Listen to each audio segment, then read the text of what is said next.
Good morning, good afternoon, and good evening, and welcome to the Triple Threat Podcast. Today marks the first day of our regular length episodes. So if you've made it this far, we are grateful. This will be episode 8. So today marks a pretty big day for us, Miggy. Absolutely. It marks that we actually went through with this for one. For those at home, between me, Miggy, and Jay, we called this last week or so Hell Week, and I think that's pretty self-explanatory. So this is fun. This is going to be good.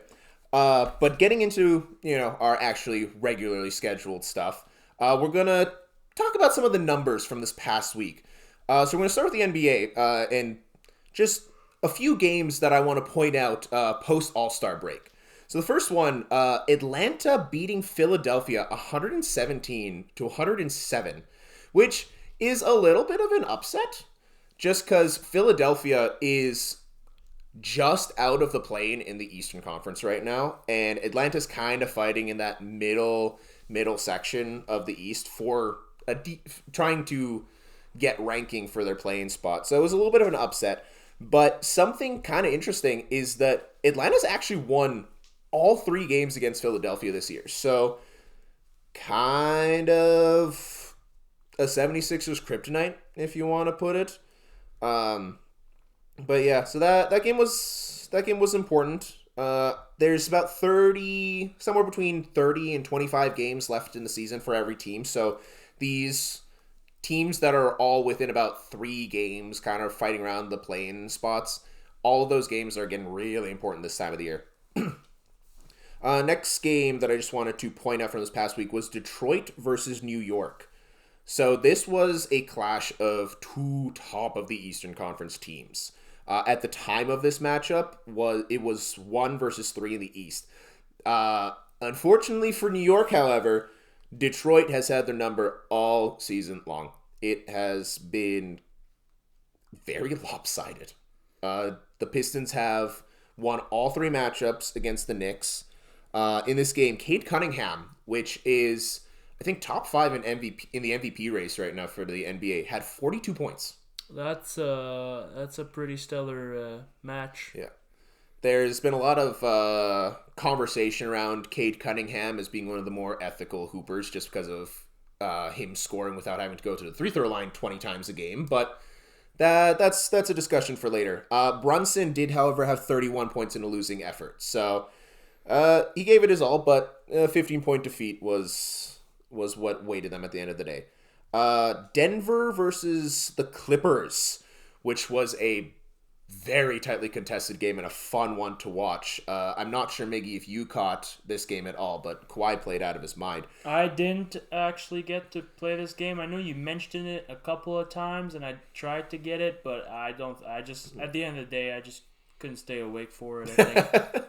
So anyways, the Clippers won 115-114.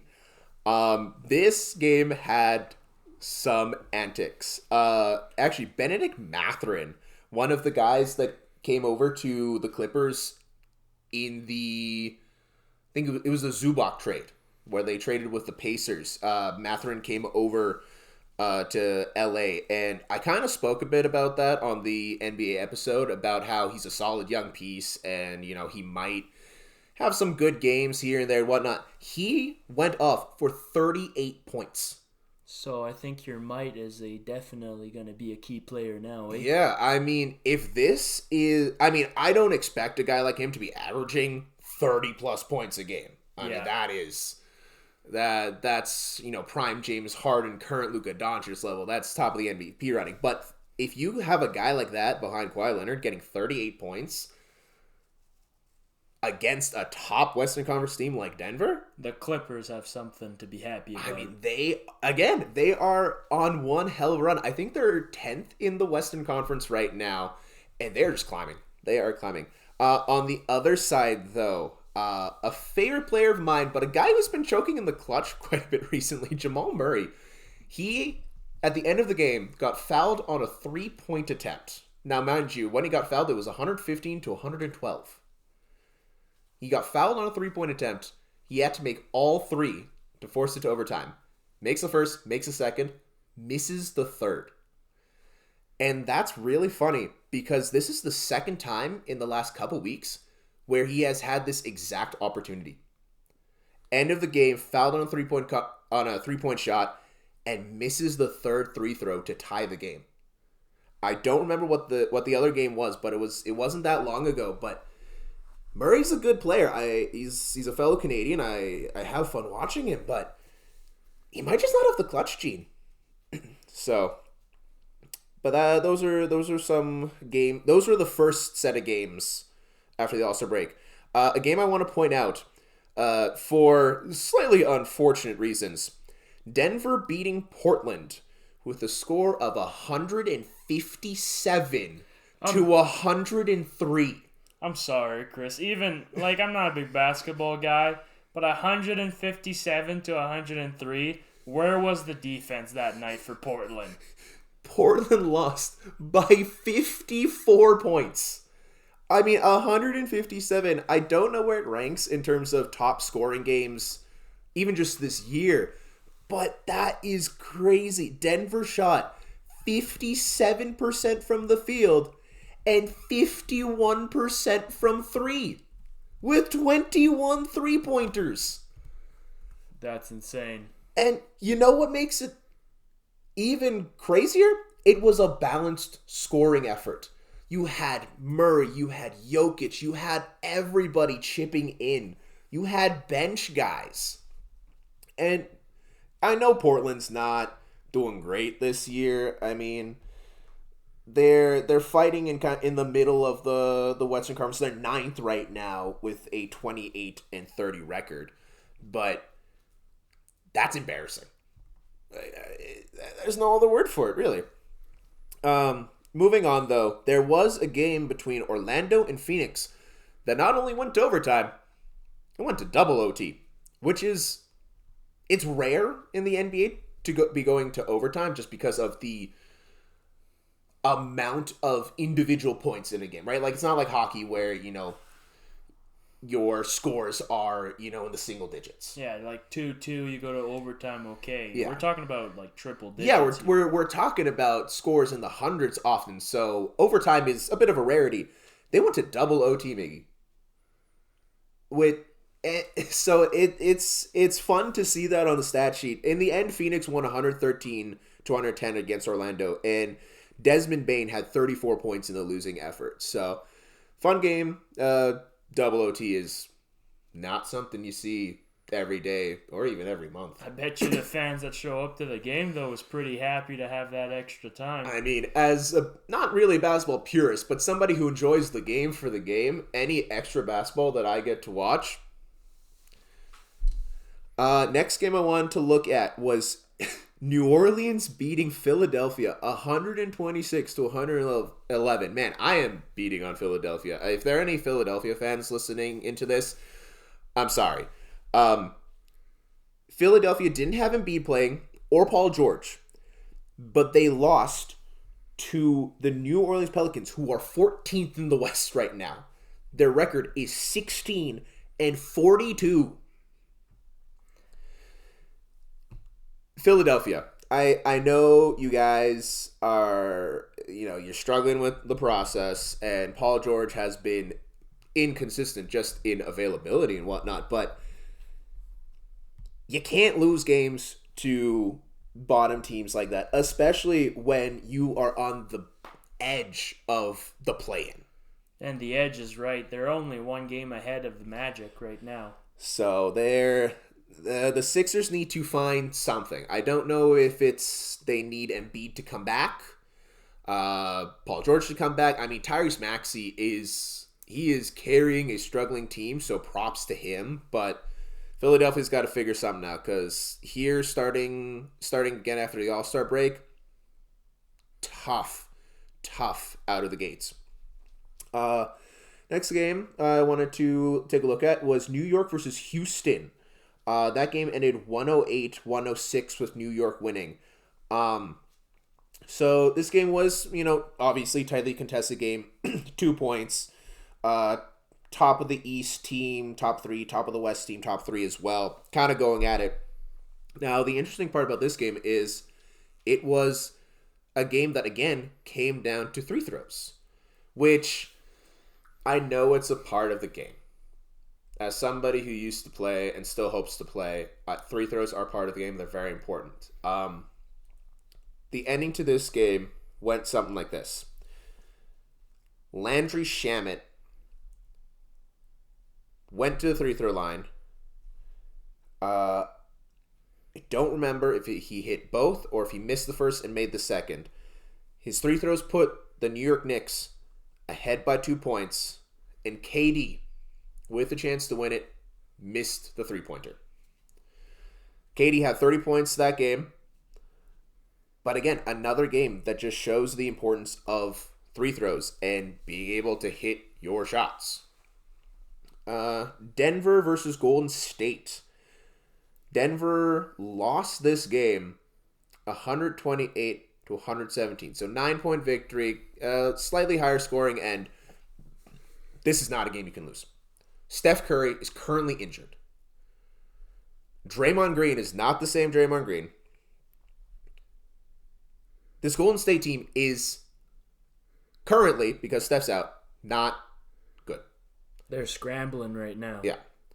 Denver, as a top 3 team in the West, or top 4 now, I guess, these are must win games if you want to keep that seeding. Jokic put up 35 points, which is great, but that 3rd through 6th seed in the West are all within a game. Each of these games that they're playing literally dictates where they're sitting in the standings. It's not a we have 3 games this week, we'll see how it goes, we'll see how our standing is at the end of the week. No, this is we win tonight, we're up. We lose tonight, we are down 3. So tight. The top of the Western Conference. I mean, it's been the best conference for years now in the NBA, but it is so outside of that 1st and 2nd seed, from the 3rd seed all the way down to about the 8th seed is within 2 or 3 games, depending on a night. So teams are just constantly moving, and this far into the season, it's so important that you win these must-win games. San Antonio versus Detroit. This was a fun one because Detroit is the first team in the East. San Antonio is fighting OKC for that top seed in the West. Like, they are crawling ever closer to an OKC team that seemed not, I guess, undefeatable, but seemed like they'd run away with the West at the beginning of the year. So San Antonio won this game 114 to 103. Vassell for San Antonio had 28 points. He shot 71% from the field and 63% from 3. So a very efficient 28 points, Miggy. Usually you're happy if guys are shooting 50% from 2 and sort of 35 to 40% from 3. He did not miss a lot of shots. Dern on Detroit's side put up a double-double of 25 points and 14 rebounds. Sorry. Now, my disappointing player, or I guess not player, he played fine this week, but I guess the disappointment of the week was Cade Cunningham's performance in this game. He put up 16 points on 5 for 26 shooting. He shot 19.5%, which is unacceptable for an all-star, an MVP candidate, and the guy on the East's top team. I understand making like an off night, I understand, but like you said earlier, with 30 to 25 games left in the season, every game matters. So you can't afford your superstar to have an off night. Mm-hmm. And the issue that I personally have is the fact that he was missing and just kept shooting, right? Like tell me, Miggy, like you as a hockey guy, right? Like on a given day, if you say you start a game, 5 shot attempts, like you as a player, yeah, and you're all over the place. You are missing high, you're missing low, you're missing left, you're missing right. You just cannot find the net. I'm passing that puck. Right? I'm not taking a single other shot for right, the rest of right. the game. If you're having shooting woes, especially as a professional, you have to realize that and just kind of understand it's not going in. It's not working. I got to try something else. And especially for a guy like Cade Cunningham, who is a great all-around player. I mean, he racks up assists with the best of them. I don't understand how he could take 26 shots willingly on such an off night. I mean, most stars, even on their busiest nights, don't eclipse 20 shots. But you want to tell me he went 5 for 26? I think any fan would be disappointed. And especially as an MVP frontrunner. So a couple important games from today that I wanted to highlight. Now, this first game that I'm going to highlight doesn't really matter about the teams, but it does matter about a player that I mentioned in our previous NBA episode because he was one of the players that got traded, and I said on the mic that he needed to be impressive coming out of the gate. And the guy I'm talking about is Jonathan Kuminga. So the game I want to highlight is the Washington-Atlanta game tonight that ended 119-98 for Atlanta. Well, Chris, did he perform? He was honestly great. He came off the bench. I want you to just listen close to these stats. In 24 minutes, he had 27 points, 7 rebounds, and 4 assists.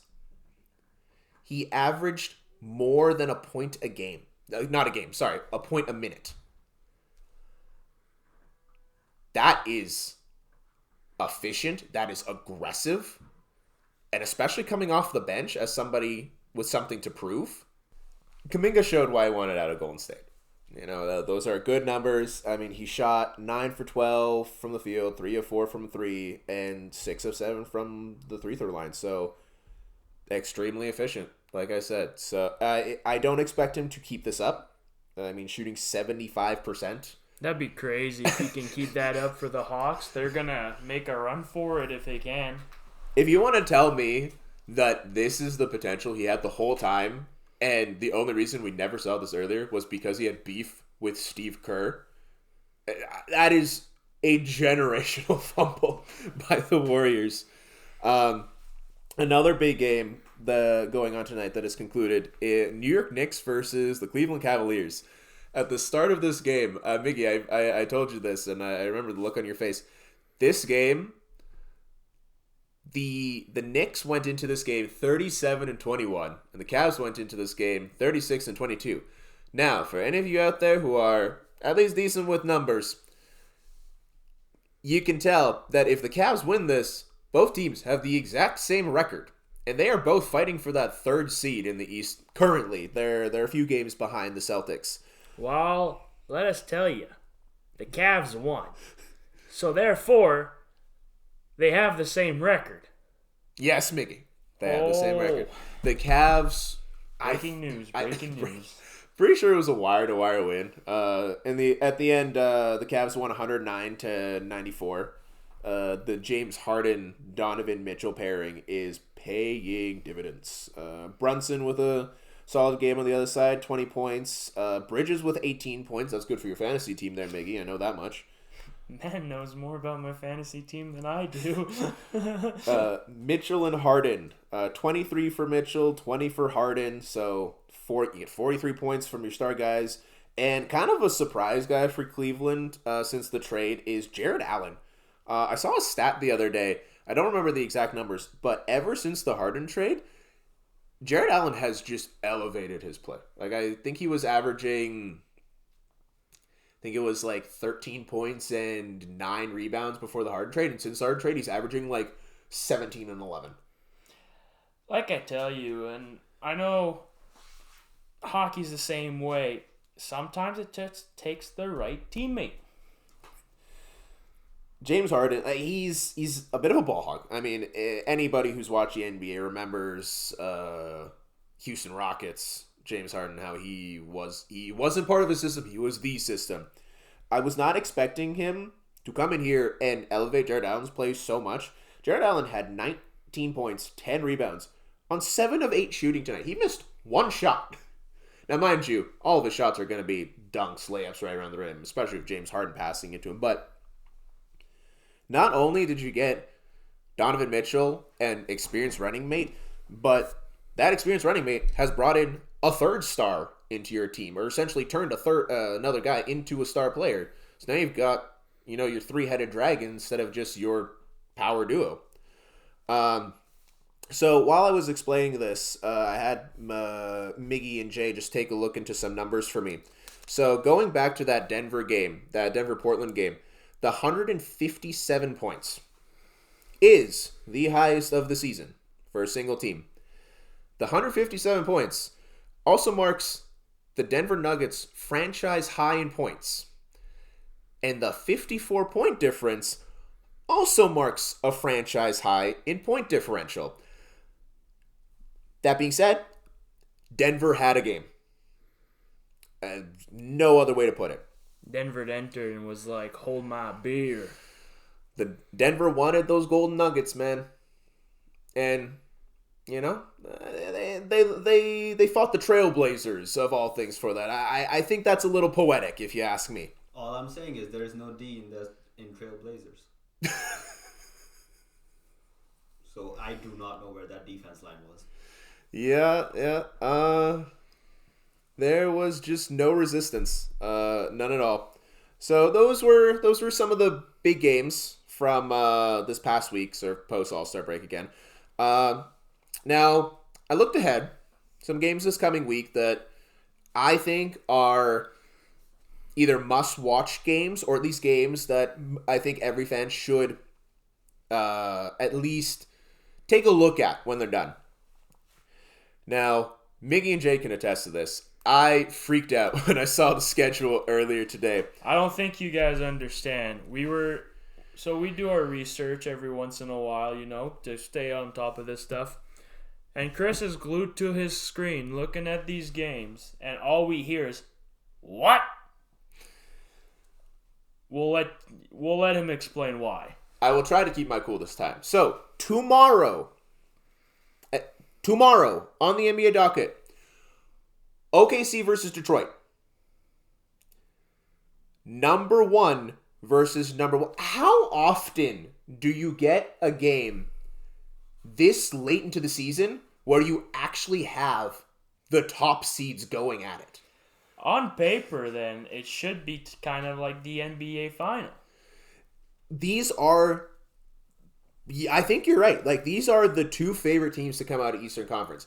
Detroit has been dominant over their Eastern Conference counterparts, and OKC has been, OKC started the season extremely dominant over their Western Conference counterparts. They kind of cooled off since then. But point being, 1 versus 1.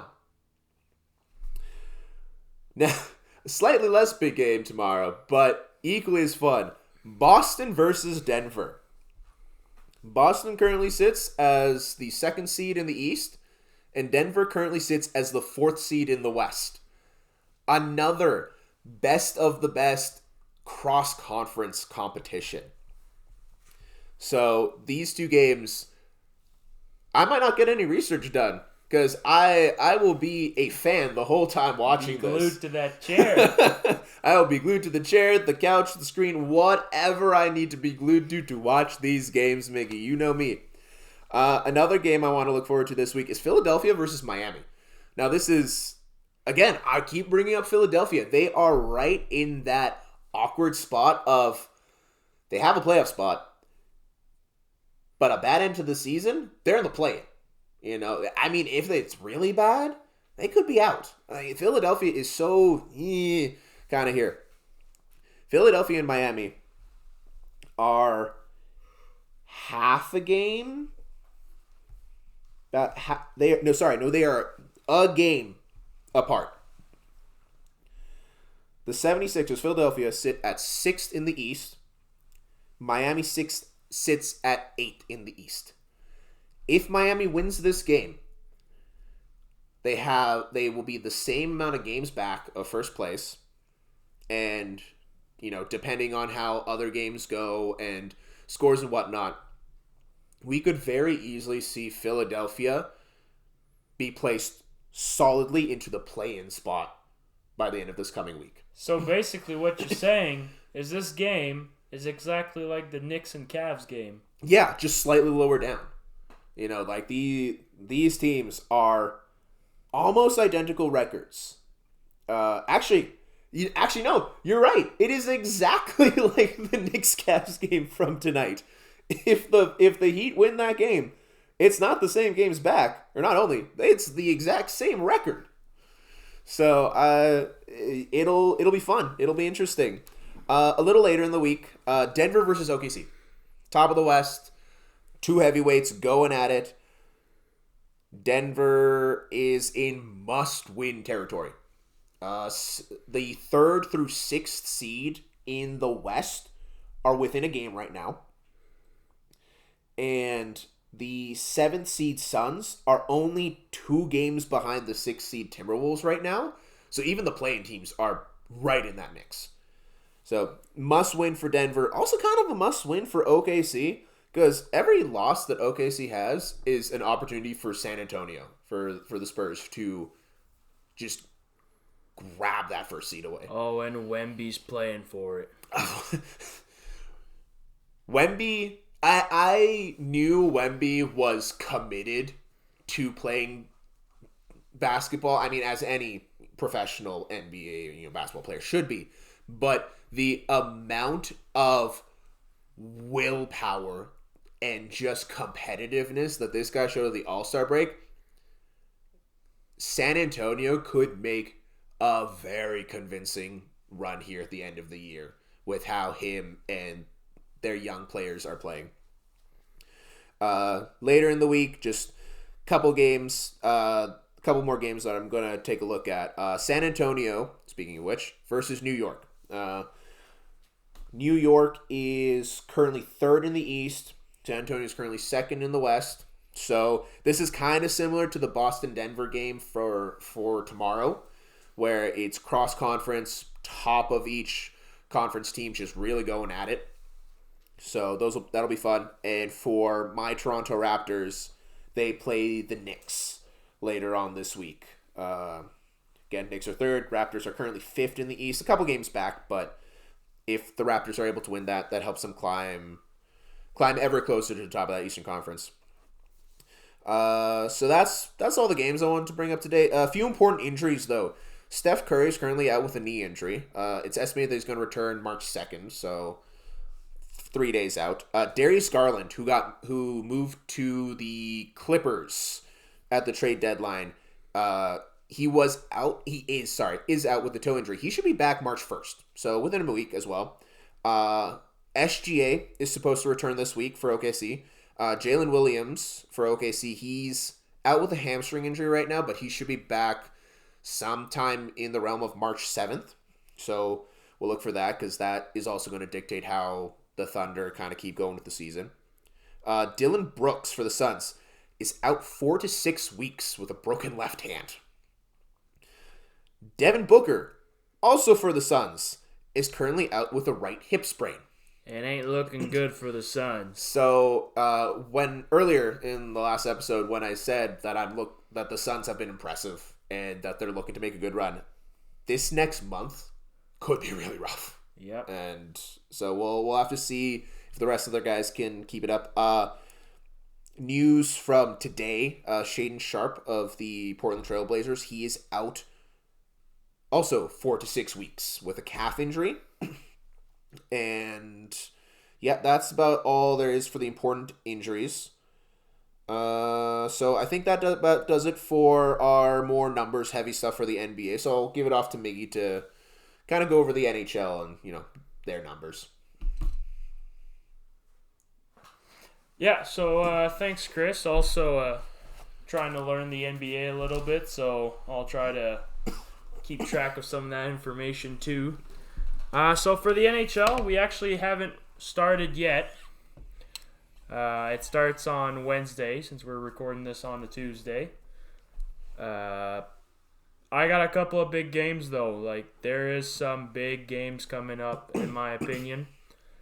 NHL is in the same boat as you are, as the NBA. They got no more than 30. Like I think there's one team that has 30 games left. Everybody else is sitting at the 58 to 55 game played, so they're all sitting at the.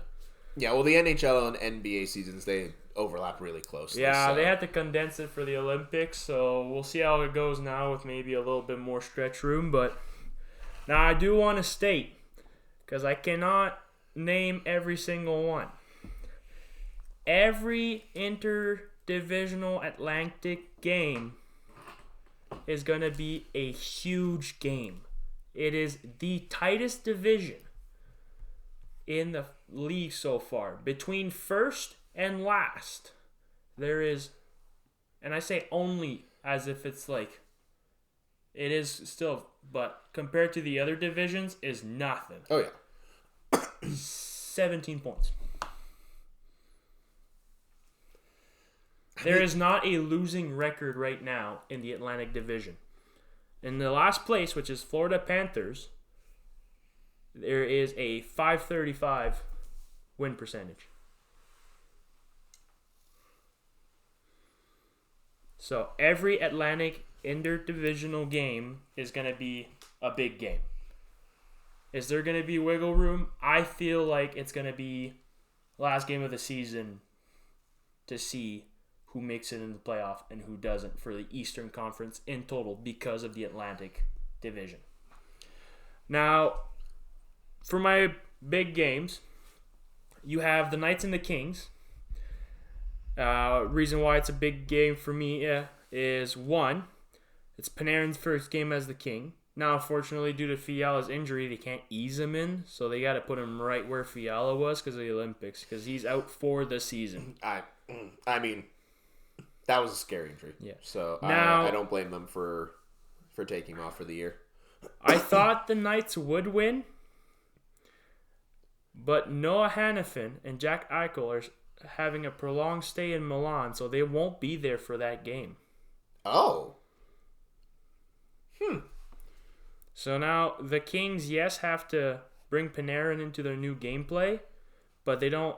The Knights don't have their top goal scorer and one of their most reliable defensemen. Now, that's not to say that Barbashev, Hurdle, Stone, Marner, like the Knights have a freaking.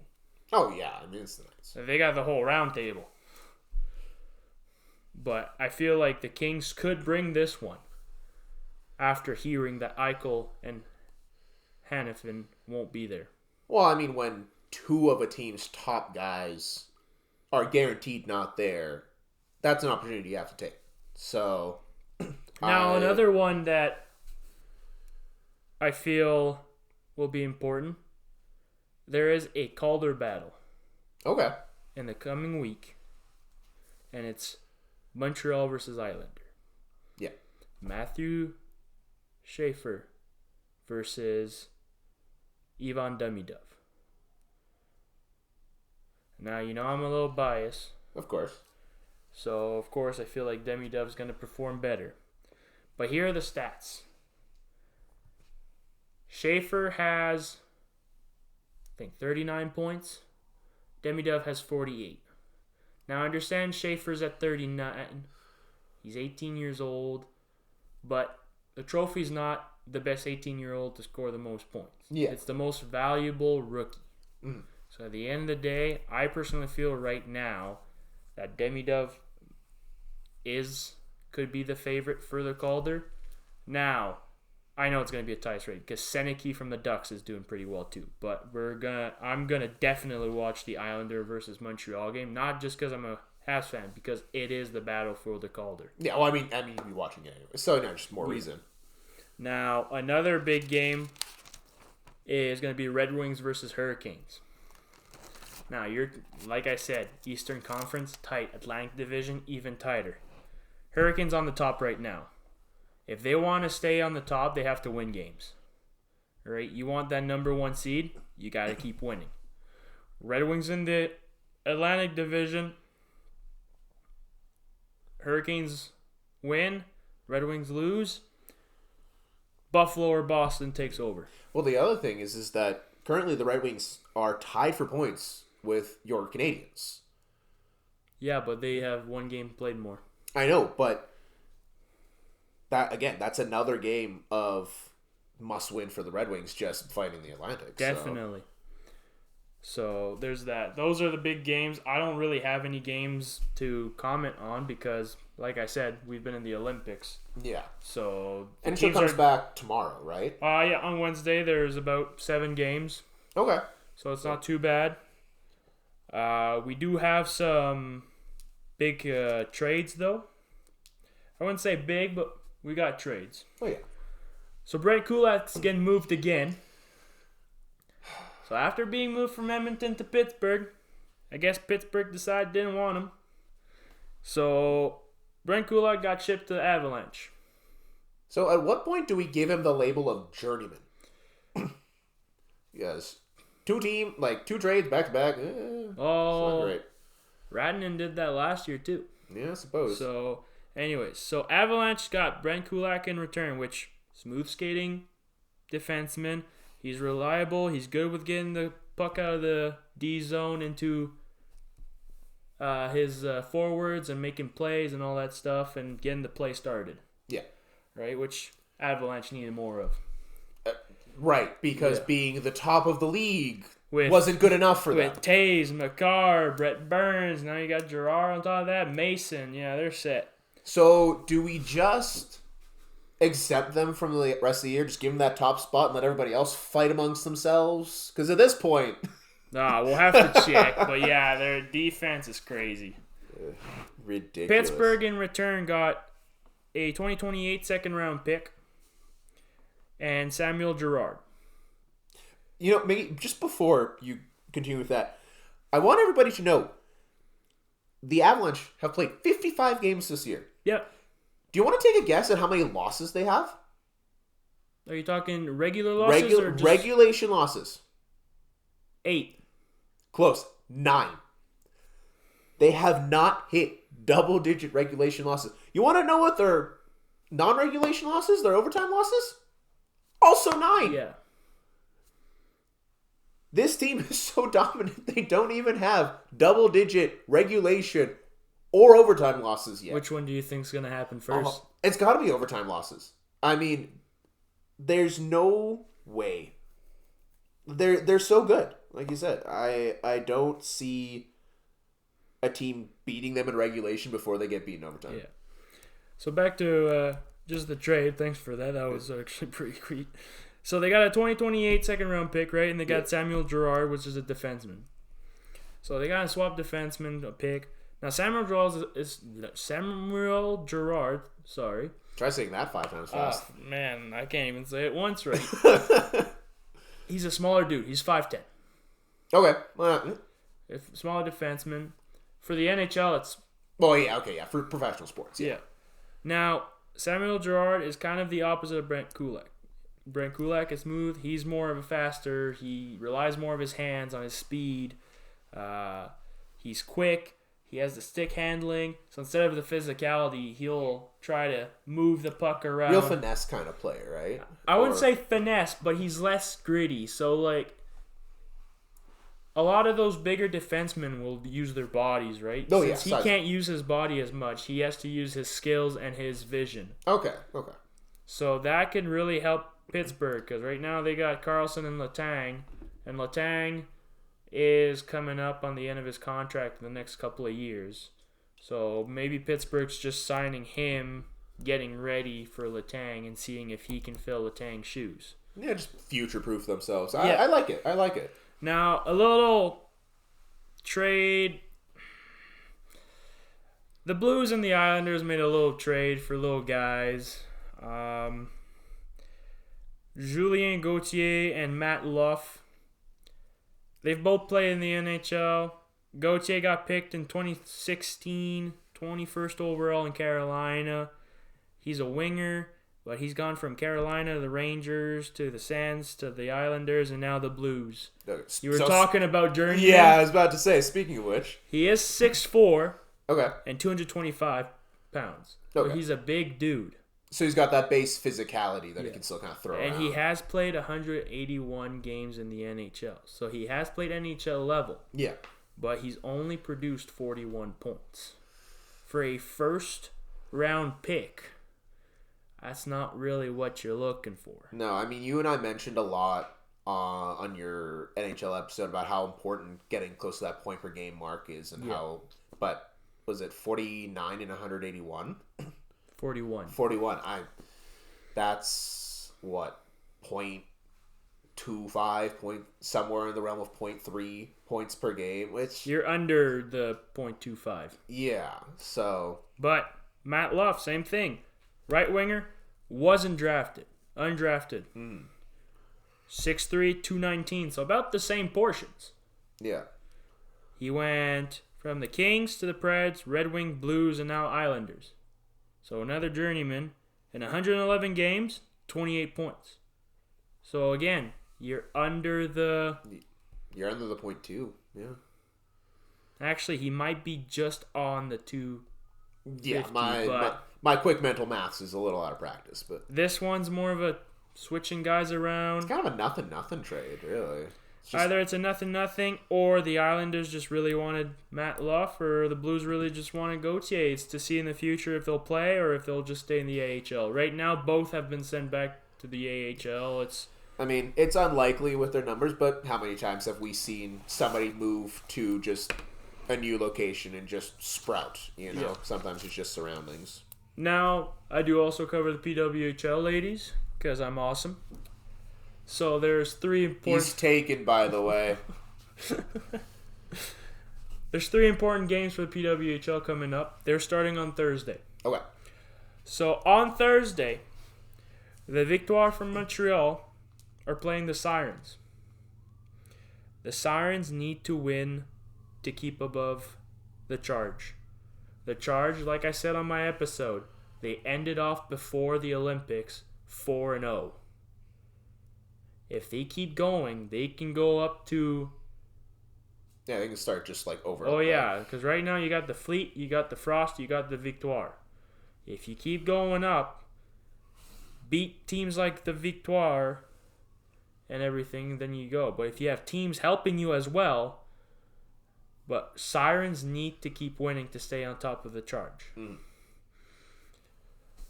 Now on Saturday, Fleet versus the Charge. That's a big game for the Charge as well, because one, if they win, they get closer to the Sirens. They keep that competitions with the Sirens. Right. And if they win against the Fleet as well, that's points on top of them that they get closer to. There's a lot of real close standings at the moment. Yeah, so the Charge also needs to win just to keep the playoff alive. Now, another big game on Sunday, and you have a lot of games like this in the upcoming weeks. Yeah. I have two top 3 teams playing against each other. We have the Frost, which are number 2, and the Victoire, which are number 3. Whoever wins helps their chances. Oh, absolutely. Whoever loses does quite the opposite, frankly. Like, I was trying to sound smart for a second, but couldn't find the word, so... I mean, there's no better way to put it. It's your two teams literally neck and neck next to each other in the standings. A win helps your case, a loss doesn't. That's just how she be. Totally. Now, I do want to talk a little bit about some injuries as well. Yeah. Because the Olympics were great, but they brought some injuries, which I do understand why some of the coaches and general managers don't like the NHL going to them, because they play like they're in the series. Mm-hmm. It is what it is, though. NHL players have been asking for this for the last 12 years. Yeah. Radnan is out for at least 2 weeks for Dallas. Yeah. And on top of that, Rupe Hintz is day-to-day. So you got your superstar who's out and your second-line center who's out. So 2 top 6 forward guys. Yeah. So the Stars right now could hurt for the next couple of games. Now, Hintz could be back for the next game as well, so that's going to be set to see. I mean, luckily for the Stars, they've got a bit of a cushion out in the Central Division. They are 13 points ahead of the Mammoth. So the Stars are third in but the a Central, bad week, so. and now you're only 7 points behind. No, I mean, no cushion is eternal. I'm just saying they have a little bit of room to work with. Now, Point and Hedman from Tampa Bay are both expected to be back Wednesday versus the Leafs. Now, Tampa can afford to lose a game against the Leafs. They're a bottom feeder team, the Leafs, this year. Oh, no. Tampa's a top team. They need these wins. Yep. And again, Atlantic Division game. Important game. I'm going to leave this one last because I want to leave this one last. Are you just going to torture me with your notes here, Miggy? Yeah. Come on. Morrissey is day-to-day.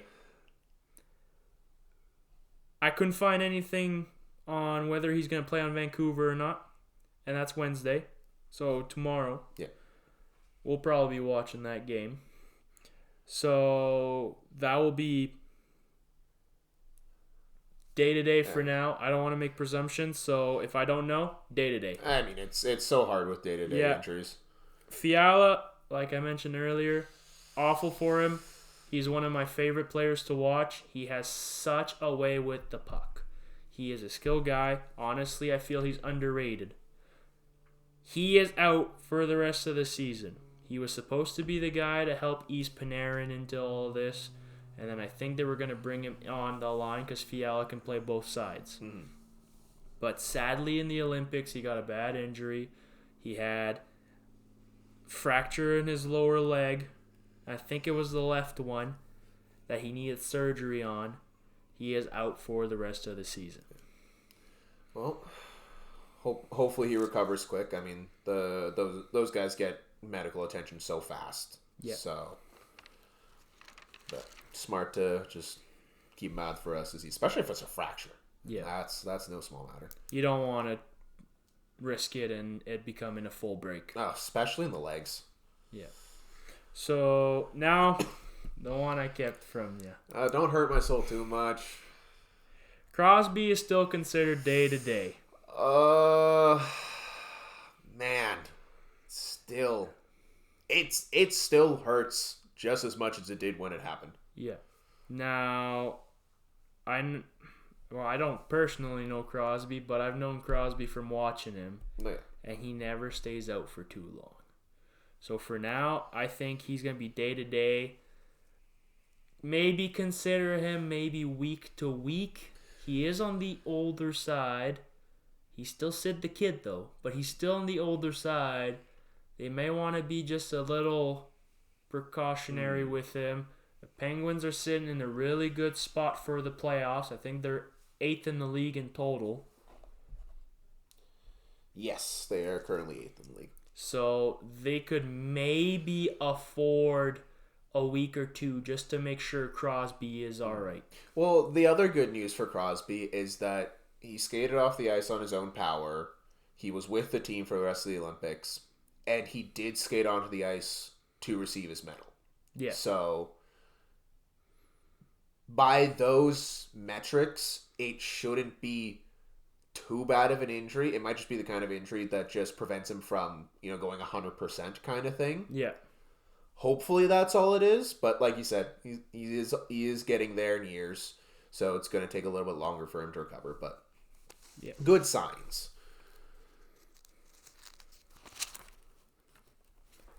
So now we're just going to cover baseball real quick.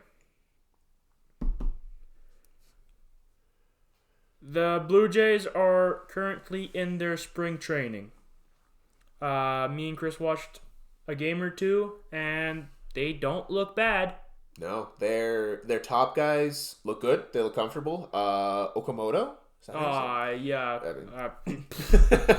Yep. It's Okamoto. Well, I'm sure we'll say his name a lot. Yeah. But the new guys are looking good, and some of the deeper rotation, deeper depth guys that weren't really probably aren't going to make the 40-man roster, but some of the guys are showing out. Yeah. Now, a lot of rookies are going to bat this summer league because 12 players from the Blue Jays are going to that World Baseball Classic. Yeah. Now, Adam Mako for Canada. Yorel Rodriguez for Cuba. Now, if I butcher any of these words, I am so sorry. I am so bad with words. I'm not butchering this one, though. Vladimir Guerrero Jr. is going for Dominican Republic. Yeah, I think you said it right, Jay. Yeah. Will Kressel's going for Great Britain. CJ Stubbs and RJ Shriek are going for Israel. Okamoto's going for Japan. I do not want to butcher his first name, so out of respect, I'm just going to say his... Kazuma. Yeah. Alejandro Kirk, Captain Kirk, is going for Mexico. Ismael Here, give it to me. Muniguia. Ismael Manguia. Yeah, he's going for Nicaragua. Leo Jimenez is going for Panama. Andreas Jimenez is going for Venezuela. And Ernie Clemente is going for USA. He is starting to be one of my favorite hitters, Ernie Clement. I think and you know, I'm a boast a little bit here. I got on the Ernie Clement train, the bandwagon train, probably after the first series, last postseason. He is so fun to watch. He's so nonchalant and just having the time of his life. He is a guy who just loves being up there, and his skill backs it up too. Yeah. I've never had so much fun watching a guy hit the ball into the shallow outfield so consistently. Yep. So that's pretty much everything we can cover for the MLB. Due to spring training, we don't really know what are the important games because they're just trying out the rookies. They're just trying the rotation. They're just seeing what fits, what doesn't fit, what our rookie needs, what our veteran needs. So we're just going to have to tough it out until the 25th of March, I believe. Yes, that is the first game. And, or first set of games. Yeah, and then we'll be a little bit Blue Jays biased to the start because... At the start? Wow. The whole season. The whole season, yes. But after eventually a while, we'll be looking at the important games and all. But for the beginning, it's going to be Blue Jays. So we're going to send you to a break. Our nitty-gritty analytical stuff is kind of done. So we'll just send you off to a break and see you guys in a bit. All right, ladies and gentlemen, welcome back. If you've made it this far, if you have decided to stick with us a little longer into these later hours, you have reached the open mic portion, or as we like to call it, the Spice Rack. This segment is going to be no notes, no numbers, or at least fewer numbers, and maybe some opinions and speculations that we might be a little out of line for, but we'll let you decide that. And I'm looking across the table here. Miggy, I really don't like the look you're giving me, so I think you got something to say, bud. I am starting red hot, like ghost pepper. I've had ghost pepper before that's spicy. Are you sure you want to go this far? Detroit Red Wings are not making the playoffs. They are third in the Atlantic Division. Now hear me out. In the top 16 teams, so the top half of the whole National Hockey League, they are the only one in the upper half to be in a negative goal differential. Wait, so they're positive win percentage. Yeah. Close to the top of the Atlantic. They are 7th in the Eastern. Negative goal difference. -1. So they're winning small, losing big. Basically. Okay. Okay, red hot, Red Wings. Yeah, I like it. Now, I'll try to rebuttal you. It's going to be a little less spicy, but I think you'll like this one. I think that the LA Clippers end the season top 4 in the West. They are currently the 10th seed. They are 17 games out of the first seed. Currently that would put them about 8.5 games out of the third seed in the West right now. I may not know much about basketball, but I would say they get out of the play-in. So top 6. Top 6. Maybe not top 4, but I could see them weaseling their way into the top 6 of the conference. With how Kawhi is playing, with how Mathurin is showing that he can play, they're the only thing keeping them out of a top 3 race right now was that awful freaking start. That's it. That is genuinely it. I'm like I said, not as red hot as yours. I mean, I don't know what you're cooking up there, thinking Detroit's just out of the playoff picture right now, especially this far in the season. But I think the Clippers make a solid case for that, pristine positioning there in the West. Now, slightly less standings related. Season awards. This is always a big topic. It's always widely discussed, and you constantly have different leaderboards and different award races, and you have different people in the top 5s and top 10s and all that crap. The NBA Defensive Player of the Year. This has been a talking point for a couple weeks now. Let me guess. Wemby. Yes. Here's the thing. Defensive Player of the Year almost always goes to a big man. Because they're always, blocks and defensive rebounds. And, they always anchor the defense. Because in basketball, majority of shots are coming at the basket. Who's going to be there? The big man on defense. But, bit of Raptors bias here. Scotty Barnes, I think I know some other people have said it, some other analysts, but I really want to emphasize it. I think he makes a really strong case for being one of the few non-big men potential Defensive Player of the Year winners. Earlier, I referenced Houston Rockets' James Harden. And what I said about that was he wasn't part of a system when he was there. He was the system.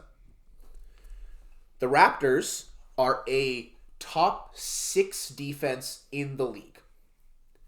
You have guys like Brandon Ingram, not a defender. Emmanuel Quickley, not a defender. RJ Barrett, not a defender. Jacoby Walter, Sandro Mamukelashvili, Grady Dick, all of these guys are not defenders. The only positive defensive players you have on that team as individuals are Colin Murray-Boyles, who's a rookie, who has been kind of thrust into more of a central, role in this team, just with injuries at the center position, and Scotty Barnes. Those are the only 2 individually positive defenders on that team. And you want to tell me that this team that is 90% negative defenders is a top 6 defense in the league? Scotty Barnes is, like James Harden was in Houston, Scotty Barnes is the defensive system. He isn't part of the system. He makes that team a defensive juggernaut. He averages, I think it's 1 or more blocks and 1 or more steals on the season. There are games where he is, as a 6'8" kind of combo forward, he is your top rebounder, which should never be the case. At least not multiple games over the course of the season. And with Brandon Ingram, especially, taking the scoring load off of Barnes, he, on his own, is a defensive juggernaut. And I think he makes a really, really good case. And I know that, others have said it, so it's not a super hot take. I might get a bit of baking flour for my spice if you want to rank it there. But I really want to preface this I don't think it's talked about enough that he could be one of the few non-big men that get that Defensive Player of the Year award. Talking about awards. Yeah. I did mention some I think, on my podcast. Actually, I think I don't even know if I actually mentioned them. But Yes, you did mention them on this podcast. Are you referring to your NHL episode? Yep. Okay. But the one that I have issues with is the Norris. Okay. Now, the Norris is for the most valuable defenseman, right? Valuable. Yeah. Over the years, it's been given to the defenseman that just ends up with the most amount of points. Now, it was a big controversy when Erik Karlsson got it a couple of years back because he had big year. Yeah. I honestly think the NHL should invest on a most valuable offensive defenseman and a most valuable defensive defenseman award. Do you really think the styles are like that different that it would warrant Just look at different awards? well, you look at players like Makar Werenski and Hudson. They help a lot on the defense. Even switch Hudson for Bouchard. Yeah. They help. They're way more on the offense side. They produce points. They play the game. They quarterback the power play. They set up passes to let people like McKinnon or Boone Jenner or Marchand or McDavid, Draisaitl, like name them, Natchez. Yeah. The list goes on. And they're the one that quarterback it so that they can score. Now you have defensemen like Kulak, one of the best lockdown defensemen there is, and he played in the Olympics. Yeah. Slavin. He is, in my opinion, one, if not the best lockdown defenseman in the league right now. His stick is everywhere. His body, everywhere. If he's on the ice, you need to know where that guy is to stay away from him so you can keep the puck. So I feel like the NHL does have enough of a difference to be able to award an offensive defenseman and a defensive defenseman award. You know, I think you might have a point because one of the things that I've been, and I mean, a lot of people have been realizing in the NHL recently, skaters are getting too good. Your forwards and basically anybody who doesn't play the goalie position are getting so good that maybe making that distinction and just sort of like separating it isn't a terrible idea. But you don't want to oversaturate awards either, because then it just becomes meaningless, right? Like I said, the rest I'd keep the same. But just for that award, I'd make it too. Before we move on from our Spice Rack section, there is one more thing I want to bring up, and I think you might like this. So looking at the NBA standings, the Timberwolves currently sit at 6th in the West. Yeah, they do. They are 9.5 games out of the first seed. They are in that 3-6 mix with Houston, Denver, and the Lakers for that 3-6 spot. I think that if the Timberwolves are able to finish the season off real strong, really contend for that second or third spot, or second spot even, I think that'll be on the back of Anthony Edwards. And I think that puts him in the MVP conversation. Oh, 100%. Because right now, he's not in the MVP conversation. The top 5 in the MVP race are Shai Gilgeous-Alexander, Nikola Jokic, Luka Doncic, Cade Cunningham, and Wembanyama. Yeah. Great players in their own right. Here's the thing, though. The NBA, the league, I don't remember if it was this year or it was last year, they implemented a rule where players can only miss a certain amount of games until they're ineligible for end-of-season awards. And some of the guys I just named off Are close. They're close. They are 2, 3, 4, 5 missed games away from being completely ineligible for these awards. So I think that the combination of that, a potential strong end to the season from the Timberwolves, and I mean it's the T-Wolves, it's Anthony Edwards. Like if they have success, it's going to be because of him. I think that there's a surprisingly decent chance that Anthony Edwards maybe gets MVP. You're right. I do like that. Because I know you're a big T-Wolves fan. I know you really enjoyed Ant's success in the All-Star Weekend, especially. Yeah. I really think that could be interesting to watch. Like I said, just because of the missed games in eligibility shit. So that about does it. Unless Miguel wants to interrupt me for anything else here. No, I think I'm good with the hot takes. I think You had your fill of hot sauce? I think the rack's full. All right. So we're going to go on to a segment that's a little more close to heart. We are based in Saskatoon, Saskatchewan, Canada. And weirdly enough, for being a prairie city that's really small, I checked the other day, we are the 19th largest city in Canada. Yeah. In terms of land size. And we're the biggest in Saskatchewan. Yeah, so pretty small. We actually have some professional level teams. And we have 3 of them. We've got the Blades, the Rush, and the Mamba.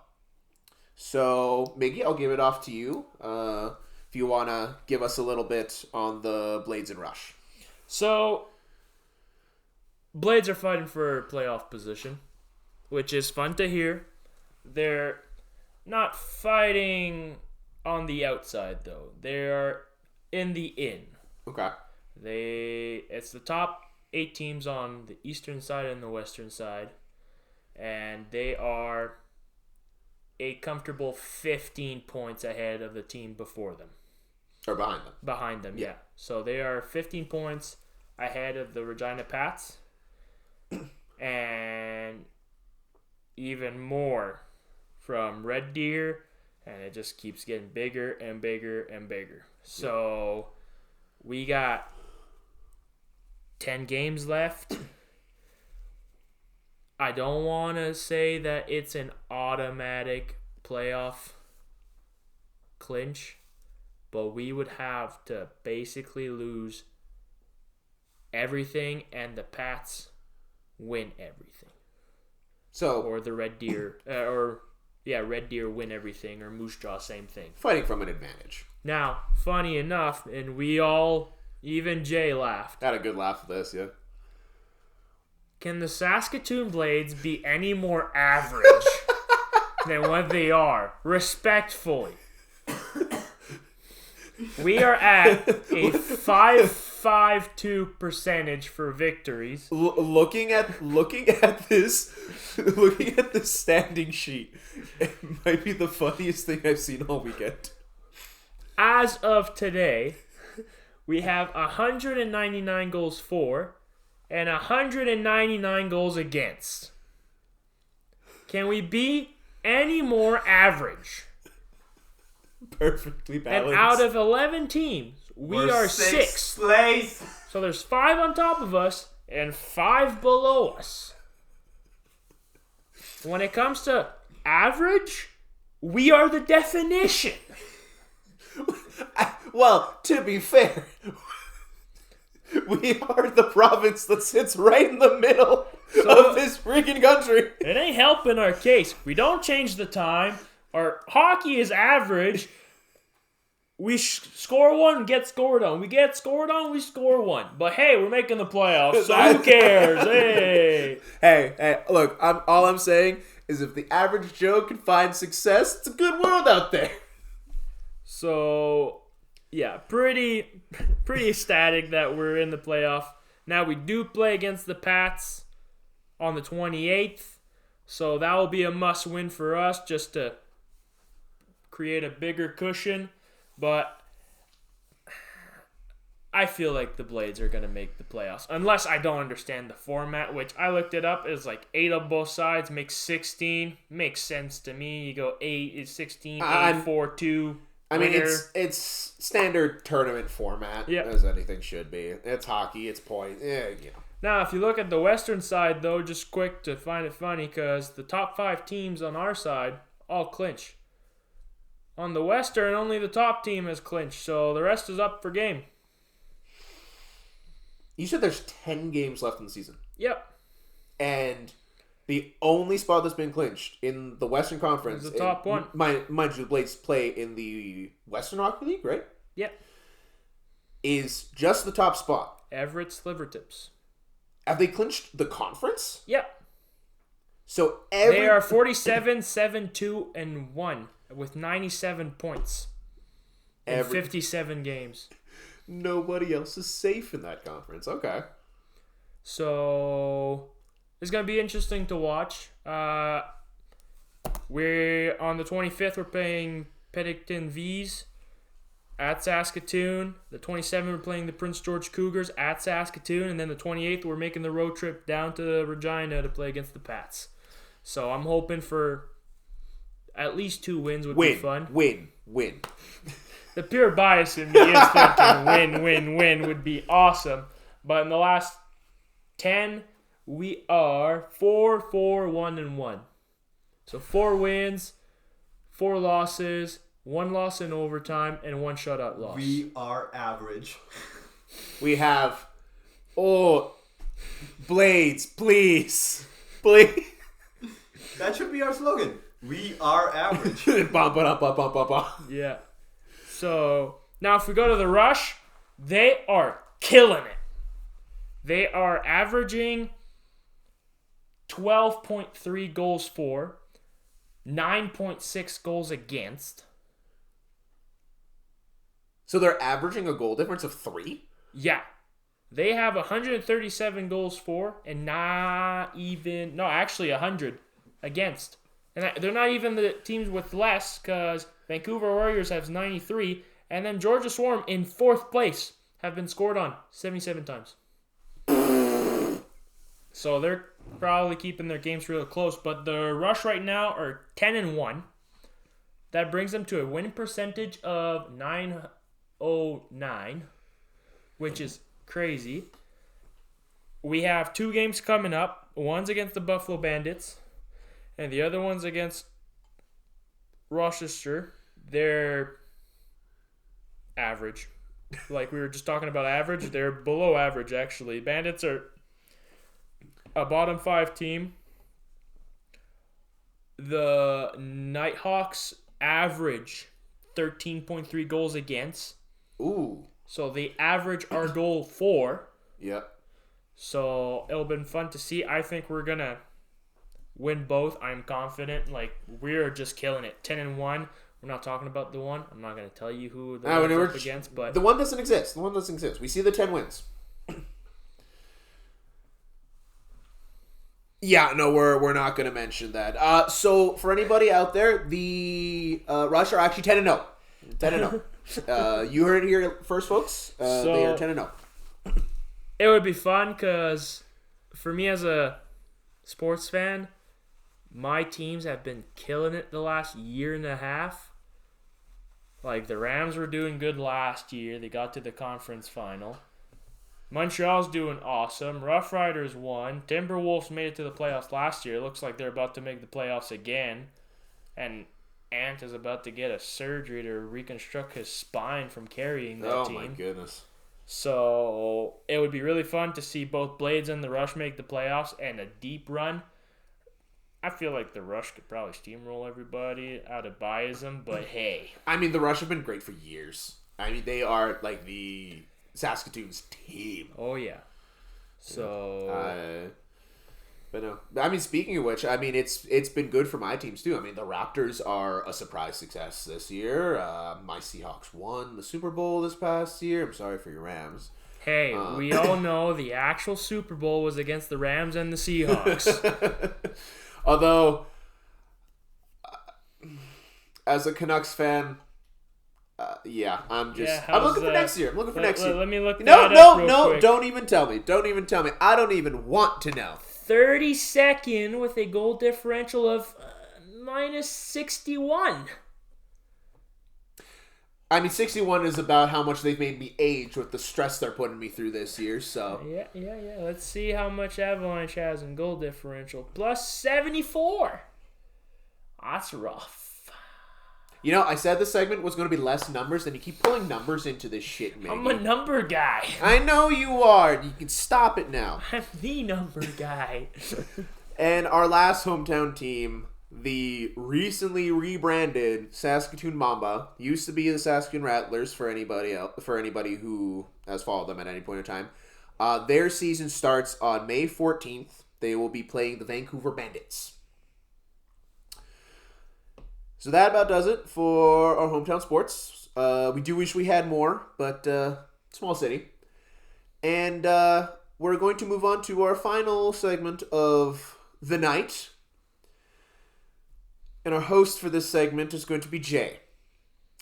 So we're going to pass the mic off to him. You'll be in his company for the next little bit. I'd be careful. All right, beautiful. At the time of recording this, it's past 11 p.m. We're in the after dark now, bitches. So, for international sports, in my episode, I did say that F1 is on a bit of a break right now. Tennis is on a bit of a break right now. Cricket. It's going to make me scream. Because... what do you mean? England versus Sri Lanka happens. The highest score there in that match is 146 in 20 overs, averaging a 7.3 run rate by England in a T20. And Sri Lanka goes all out at 95 runs in the 17th over. How do you not crack 100 points? And on the other side of that, West Indies, 254 with 6 wickets in 20 overs. Poor Zimbabwe got all out at 147 in the 18th over. At least they cracked triple digits? At least they cracked triple digits. Well, we're not out of the woods yet. South Africa versus India. It's time for Africa. Wrong sport. Miggy. But South Africa. I swear to God, Miller. You did smack our ass. 187 in 20 overs. The target being 188. Ishan Kishan, you bastard of a man, going out at 0 in 4 balls. India's total being all out at 111 in the 19th over. Are you feeling okay there, Jay? A bit miffed, if you haven't noticed. I mean, I'm feeling great. Honestly, I mean, South Africa just handing it to them. I'm a Cloud9 right now. Oh, add that to your sports, eh? Speaking of Cloud9, League of Legends cooked Sentinel's ass. Sentinels being the new team. Was it medium rare or well done? It was Overcooked. overcooked. Burnt, I'll say. Oh no. Navi versus GX. Poby, I apologize in advance. You were not given a team, my friend. One of the more painful matches happened in League. T1 versus DK. A reverse sweep. I still remember the day you told me that because I was watching the VOD for that morning and I saw T1 go up 2-0 and I went, okay, it's over. And then they draft Silas Kazakhs in the same game. And Silas being top lane! The last time I saw Silas top lane was when I played it like a year and a half ago. You want to know who I was into? Garen! For fuck's sake. And then you go on and lose another one. And game 5, you first pick Kennen. I'm no mathematician here, but math ain't adding up. I don't think they're using numbers anymore. No, they are going off of gut feelings, and they ate barbecue last night. Hey, it's spicy. Must have listened to my spice rack. It's like Miggy after eating Indian food. Oh, I love the food, but the toilet bowl hates me afterwards. Now, I know this is a bit late for the spice rack, but I have a bit of a theory. Oh, here we go. So, first stand last year, Yeah. 5 teams had qualified. 2 of those 5 teams are out of playoffs right now. Okay. Hanwha Life, the winner of first stand, being 10th place in their league currently. That is still insane to me, the format that the LCK used. That Hanwha got, was it first or second in their group? Mm-hmm. And ended 10th at the end of it all. At the end of the league. LCK, fix your shit. Definitely. But, so my theory is T1 is just sandbagging for that 4th seed. Because the last 2 years, they have won the World Championship as the 4th seed. So what you're telling me is they are purposely seeding themselves as underdogs. Even though all of us know they're not. I'm saying Koma doesn't draft these drafts anymore. Well, in other league news, G2 versus MKOI. LEC. LEC. My favorite joke. The region, that doesn't matter. But anywho's, Movistar Koi, it seems they didn't find the Chrono Break angle. Now, for those of you who don't get the joke, look at the match of Movistar Koi versus Navi, where Mirvin, Movistar Koi's top laner, makes a gigantic blunder where he knows the entirety of the enemy team is on his side of the map, walks up blind to a bush, and gets one shot by the enemy ADC. Leaf division. And then that fight continues on, and the enemy mid laner, your mid laner, Talia, TP's bot lane to help you, but you have already died. And ults, and the bug happens with Talia where it is a known bug, by the way, where she gets knocked off of her ult early. So guess what Movistar Koi do? They chrono break the game, they go back in time, breaking laws of physics. I mean, it's a video game. The physics really matter. And the entire situation is avoided because now Mirvin knows that the ADC is sitting in that bush. So what does he do? He just walks away.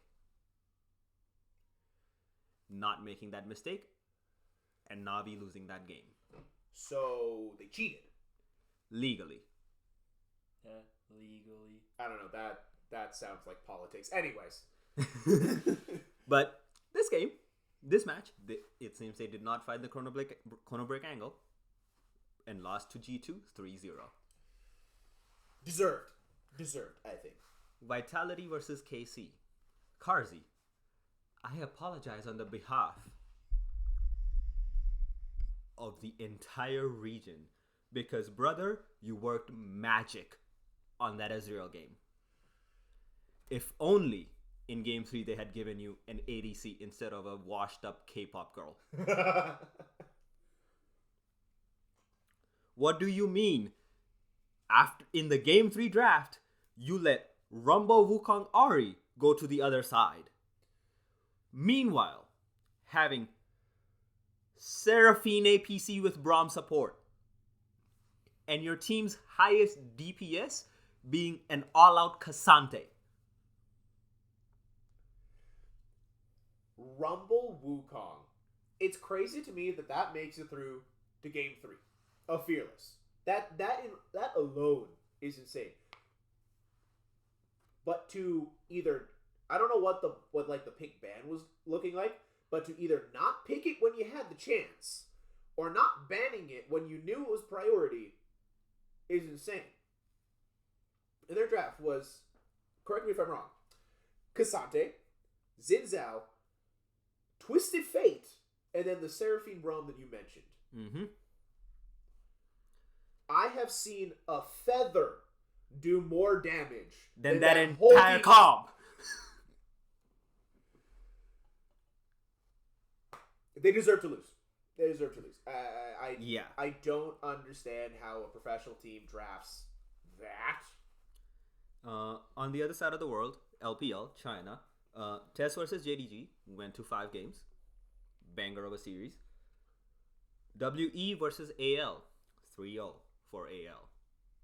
It seems, even though Tabe left, they haven't lost their magic. That is it for me on the esports section. All right. Well, unless we have any late entries to the Spice Rack, Jay? I swear to God, if I see tomorrow DK versus BFX and BFX beating down one and going for a rematch with Gen G, hey, I want to see it. I want to see it happen. I'm going to crash out. FearX is my favorite league team right now. Mark my words. I think they take 2 games off Gen G this time. Miggy, any last additions to the Spice Rack, or are you spiced out? I do feel I was been looking at the NBA standings. Oh, yeah. You may. I figured I'd give you one that would give you a little bit of a what the heck moment. Oh, yeah. I want to hear this. I want to hear this from the NBA newbie. Yeah. I feel Bulls are making the play-ins. Whoa. Wait a minute. The only way the Bulls make the playoffs is if Michael Jordan comes out of retirement. Hear me out. They're only 4 games away from 10th. If the Bucks and the Hornets get a little bit of a off end of year and the Bulls start picking it up, they could make the play-ins.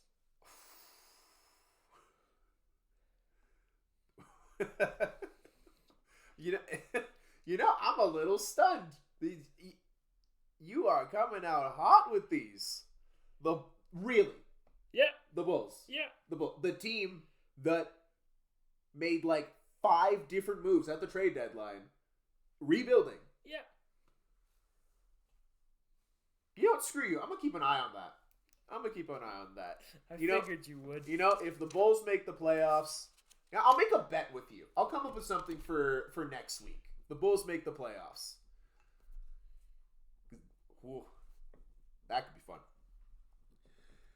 You know, I didn't have anything extra to add to the Spice Rack, and quite frankly, after what you just said, Miggy, I don't think I can top it. So I think that about does it for our time with you guys. If you stuck around the whole time, thank you for listening. The mic is turning off. Beep.